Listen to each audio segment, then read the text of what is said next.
William Shakespeare was a prolific writer during the Elizabethan and Jacobean ages. The last play that William Shakespeare composed was The Tempest. The play The Tempest is split into 5 acts, each having their own unique theme.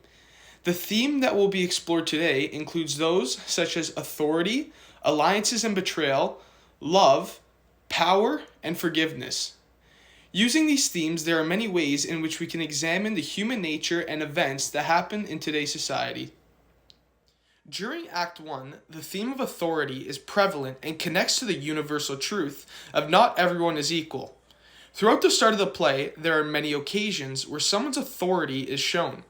During the first act, the boatswain was telling them to stay in the cabin to ensure their safety. Hearing this, Gonzalo became very angry and thought no one with the status of a boatswain should be ordering him what to do, no matter the situation. This is shown on the line, "A pox your throat, you howling, blasphemous, uncharitable dog," calling him dumb and that he shouldn't talk to him like that. This shows the size of their egos and that those below them aren't able to have an opinion. This is connected to the universal truth that not everyone is equal. This is shown because it shows the power of people like dukes over those such as a boatswain. No one is equal in anything you do. People always have higher positions than others, and those people are the people that really get to make the decisions. This can be further proven in a secondary source written by Michael L. Shakeman, which states, "The Tempest begins with a storm at sea that shipwrecks the king of Naples, Alonso, his son Ferdinand, his brother Sebastian, his attendant Gonzalo, and various lords and servants." This shows the different classes of people that are on the boat, and that the servants have to and will do whatever the Duke needs them to. This shows the authority of the people have over others. This act's theme has many connections to the real world situations and places. An example of this in the real world can be a job you have, for example, CEO or CPO. Then you have VPs.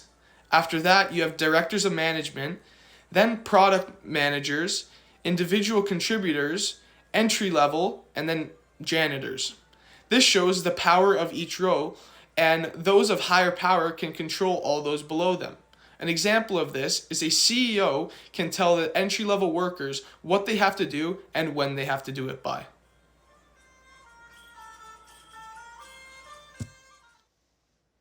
In Act 2 of The Tempest, there is a recurring theme of alliances and betrayal. This theme has a strong connection to the universal truth that no one succeeds alone. Throughout this act, we see betrayal at its finest. In Act 1, Scene 2 of the play, an alliance was made between Sebastian and Antonio. This alliance was formed through a plan to betray his brother and kill the current Duke of Milan, Alonso, and his advisor, Gonzalo, in order to take control of Milan. In Act 2, the line, "Draw together when I rear my hand, do you like to fall on Gonzalo?" foreshadows their plan to commit murder.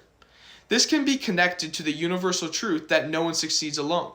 This is proven by the large number of alliances that are made, which makes them stronger throughout the play. To start, without Ariel, Prospero isn't as strong.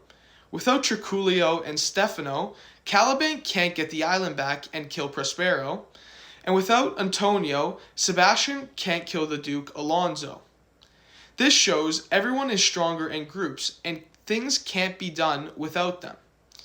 Going back in history, there are many occasions in which alliances and betrayals occurred. There are things like NATO, which is the largest alliance in the world, and betrayals that happen in history, like Germany betraying Russia after the Moscow Pact, which was a pact that they would not attack each other and fight other countries.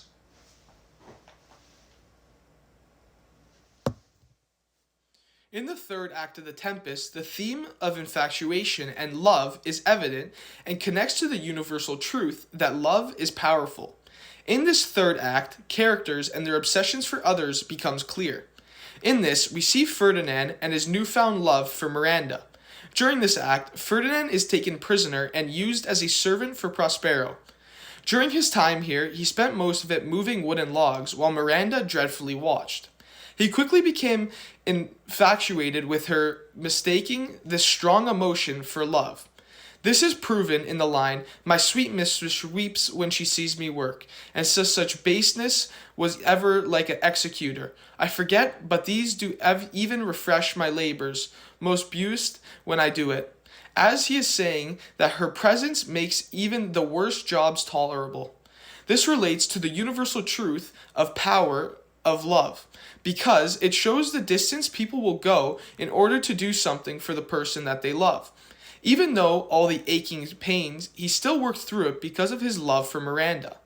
A secondary source proving this scene is shown in the line written by Dean Ebener, which states, "After a brief scene in which we watch Ferdinand and Miranda pledge their love for each other in terms of loyal service, showing that the act starts with their love and is trying to show us that is a large part of the act and they are willing to do anything for each other, no matter what it is." A real-world example of this is the story of Jesus' crucifixion. Jesus loves us all. Jesus knew that he would die, but he loves us, so it made the process much easier for him. He was crucified and endured so much pain, but he did it all because he loved us so much, so it was worth it to him. The theme of power is shown throughout Act 4. This is connected to the universal truth of knowledge is power. Throughout the entire play, we're exposed to some sort of power that Prospero has. However, in this act, the power that is shown is now on a higher level. Prospero uses his powers to get Ariel to summon the spirits of Juno, Iris, and Ceres. He needs them for the blessing of the marriage for Miranda and Ferdinand, but soon needs them to change their focus on Caliban, Stefano, and Triculio. The line, "Go bring rabble, or whom I give thee power, here to this place," states that he will provide Ariel with the power she needs to control these three spirits needed for the ceremony, showing the power that he has over everything on the island. The theme of this act connects to the universal truth, knowledge is power, for many reasons. Using the knowledge that Prospero has built over the years, being on the island, he became more and more powerful in his sorcery. This is shown to the point where he is able to not only control Ariel, but also three other powerful spirits. This is connected to real-world events of Russia and Ukraine. Similar to Ariel, Ukraine is too weak to fight back against a superpower like Russia. Due to Russia's knowledge of weaponry advancements, they have much more power than Ukraine. Similar to Prospero, has much more power than anything else on the island. Throughout the fifth and final act of the play, the theme of forgiveness is shown and connected to the universal truth that happiness is a choice. In the final act of The Tempest, it takes a turn that not many would expect. After apprehending Alonso, Antonio, and Sebastian, he decides that it would be best if he forgives them. Although Prospero was sent here for the last 12 years, he decides that revenge will not do him anything good, and that the only way that he could be happy is if he forgives them all. This is shown on the line, "Though with higher wrongs I am struck to thee quick, yet my nobler reason. Gainst my fury do I take part the rarer action in virtue than vengeance.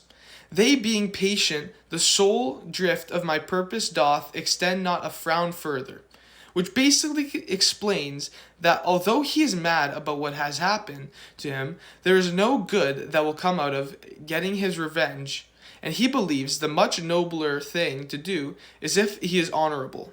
This final act has a strong connection to the universal truth that happiness is a choice. In the Tempest final act, Prospero now has a choice. He get his lifelong revenge, and it really won't do much, or he could forgive them using kindness and be happy with the decision he has made. Prospero eventually chooses to forgive them all, which turned out to be the best decision which makes him happiest.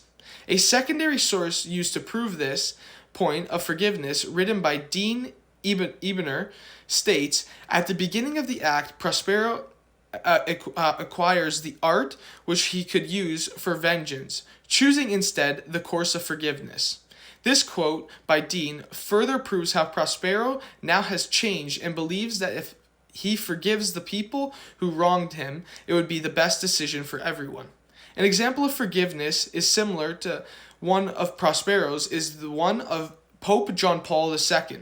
Pope John Paul was almost assassinated, similar to how Prospero was sent out to die by the others.